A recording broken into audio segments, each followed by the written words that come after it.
YouTube, it's that time again. Time of the night for a coffee and an anime review.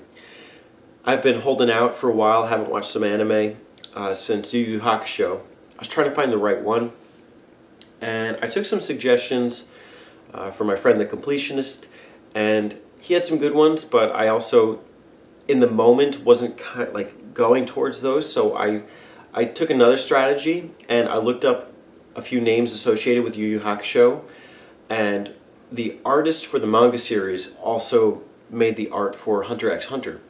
So that might have been that might not have been the best direction to go, was to look at the manga artist, but any affiliation with Yu Yu Hakusho was a good sign for me. And it worked out because I watched this one through for the first 92 episodes. And that's the entire series from 1999 to 2004. What happened in 2011 is that there was a reboot of the original series, done completely from the ground up, and added another season or two in order to finish off the series. I started to do that after watching this, and then I stopped, and I'll talk more about that later. But this is just the review for the original series, so hope you enjoy. I'll give you a few plot points here.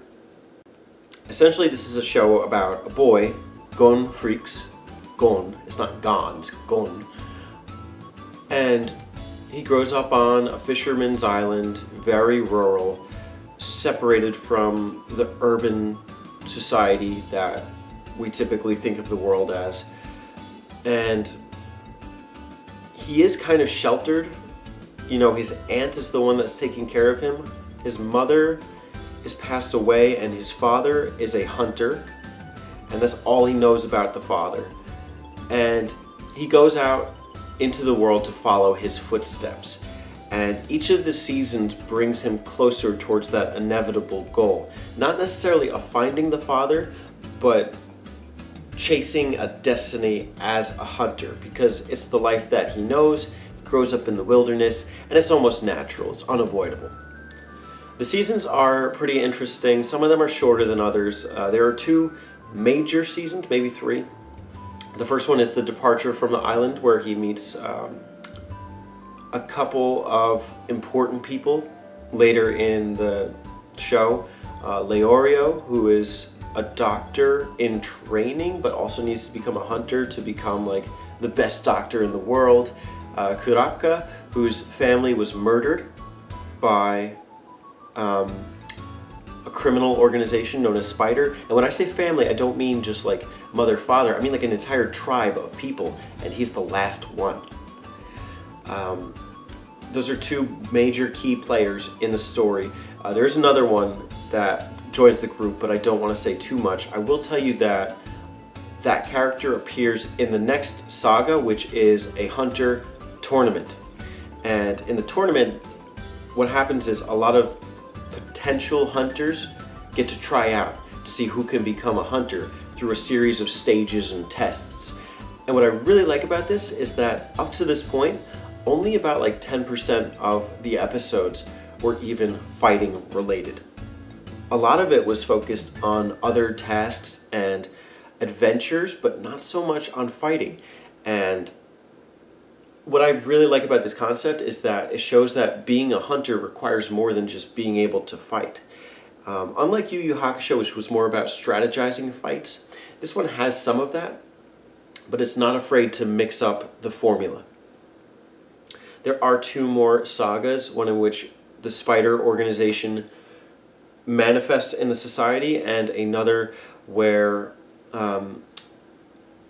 major characters are absorbed into this game world. And I know that sounds like a bit tacky and a bit overplayed, but it was kind of interesting in how it was done. I was suspicious at first, but I did buy into it.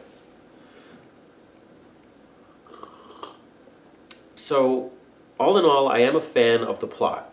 I think that it's done well, and in a way where the characters really shine.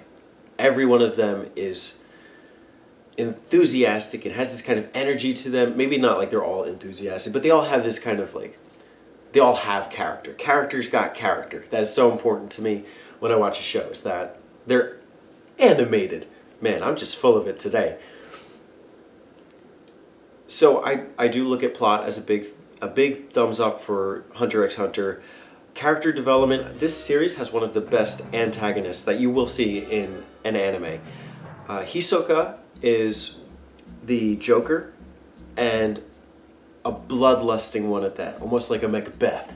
And he fits really well into this story, almost because of his unpredictability. Like, you know, I think of like the Joker character in Dragon Quest VIII, but at the same time, this one is... He's I don't know how I would say this. You know you can count on the one in Dragon Quest VIII to be vicious and murderous, and this one is, but almost in a sly and deceptive way. And it's really cool to see how he fits into the overall narrative, story arc, etc.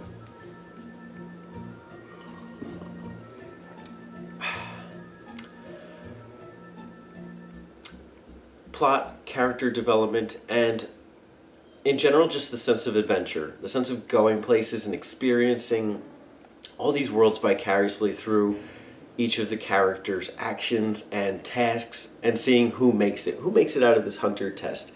There are a lot of cool concepts for new hunters, and seeing it's like survival of the fittest in some ways. That was where I was a little confused, because there are few allusions to the actual act of hunting, like hunting animals, but the more I thought about it, the more I realized that this is actually a show about being a hunter of hunters and seeing which ones are the ones that represent this society.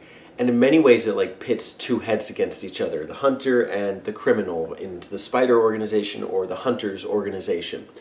And it all culminates in some interesting clashes, like in an auction where characters are bidding over antique items, whether, you know, Kurapika's scarlet eyes, which are keepsake of his tribe, or in Greed Island, which is the video game that is channeled with spirit energy into it. On top of that, the anime has a very nice score. It feels very 90s-esque. I like the jazziness, I like the flutes, I like the organs occasionally. I don't think it's ever over-exaggerated, it fits nicely. It almost feels like kind of wild in a way, like fitting the wilderness theme. And it's not more than it needs to be. It doesn't like distract from the story, which is where I buy into the series. The problem here is that this series took some long breaks, and the manga series keeps running. So where the original series stops short, it leaves a few unfinished gaps to the anime. It's a bit disheartening, really, that a few things were not capitalized on. There aren't a few of the esteemed battles that are actually hyped up in the show. You don't see them. And it's a bit confusing, like, when they don't happen, because like you almost want them to happen. It's like you're looking forward to these moments. I was really looking forward to a few of them, and they just never happen. It's like the anime stops short. And on top of that, there are a few concepts that I thought that the show built up that were not executed on. Like, I would have liked to see more hunting of like these massive beasts and monsters. It just doesn't happen. And even some ideas about like picking between friends. Like it's a small footnote in the story that could have had more development. That's me being picky, though. I think the big problem, though, is that the show makes promises that it doesn't deliver on. And for that reason, I'm wondering, like, should I have started with the 2011 version? And when I tried to jump from episode 92 of the original series to episode 76 in the reboot where it jumps off, there was like some connection that I wasn't making. Like, you see the jump between timelines like work, but then something's like off. I can't put my finger on it, but I can tell that I need to start the reboot from the beginning. I don't know like why, otherwise it would go from like 92 to 76. So like there was some kind of pacing that I didn't see. And I don't think you can close off the original anime with that. So I have to look at it as its own series, the original. And my final verdict is that it's not perfect. It's almost beautiful because of how imperfect it is.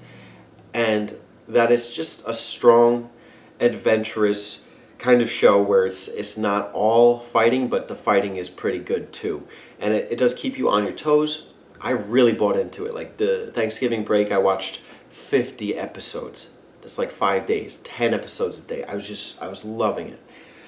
And you know, I've seen some criticisms. I've seen some people write off the original series as like tacky and like not impressive, and like they call Gon a Son Goku.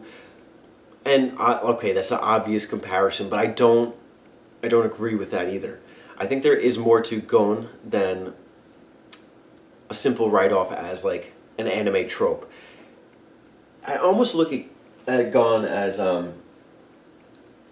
like an archetype. I was like, man, what would Gon do in this moment? Because he is so selfless and he has like this kind of rage built in, but Son Goku is more just like lackadaisical and just like abnormally overpowered rather.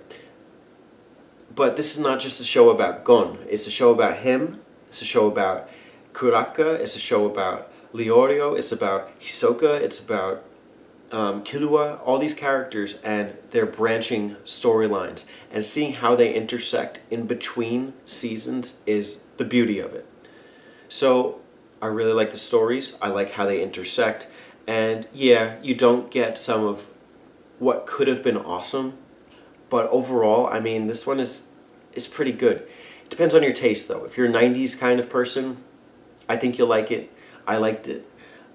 At the same time, you have to be willing to accept that the show has imperfections. But for my, what is it, 5th or 6th anime ever, I like it. This ranks up there. I think it could have been the best anime I'd watched. But I'm reluctant to give it that title. We'll come back to it and we'll see. But for now, that's my impressions. I hope you enjoy. I hope you watch a good anime soon, and that you really get into it. Or if you don't like anime, whatever you like, you know, a video game or a book, because you know books are good. All right, now I'm stretching it. But hey, thanks for watching. Catch you next time. On the hunt. Hunter x Hunter, that is. It's my little anime for you.